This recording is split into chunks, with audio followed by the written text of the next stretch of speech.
Ngayong maulan, parang ang sarap ng mainit na adobo, no? Ay, teka! Pati pagluluto ng adobo, ginawang terorismo? Anek, panoorin na lang ang ating balita with feelings!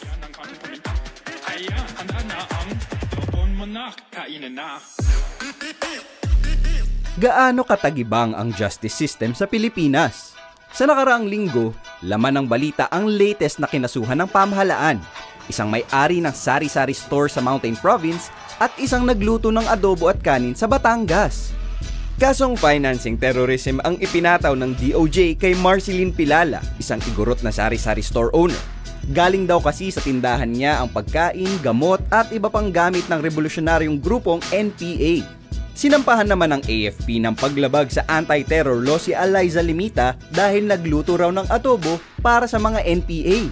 Sabi ng human rights groups, halatang ang goal ng mga kasong ito ay takutin at gipitin ang dalawa. Lalo na't kapatid ni Aliza ang pinaslang na aktivista sa Bloody Sunday na si Chay Limita Evangelista. Aktibo ang pamilya nila Aliza na maghanap ng hustisya para sa kapatid.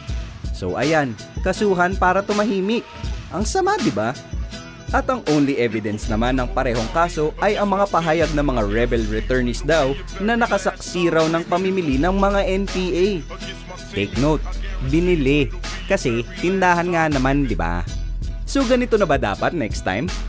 Ate, pabiling suka. Teka, paki-fill out mo na itong form, pahingi ng biodata at valid ID, baka NPA ka kasi. Comment tuloy ng human rights groups, kahit ang absurd ng kwento, hindi ito isolated case. Pansin na raw nila ang pattern ng panggigipit gamit ang anti-terror law.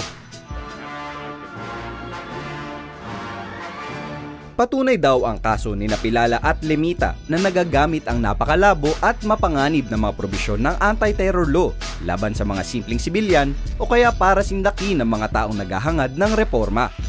At talaga naman daw pag mahirap, napakabigat ng parusa ng batas. Yung ibang kriminal, guilty sa money laundering, pagwaldas ng milyong-milyong pisong kaba ng bayan. Pero ayun, party-party pa rin. Sila ate, nagluto ng adobo, terorista na? I cannot. O siya, hanggang sa susunod na balita with feelings.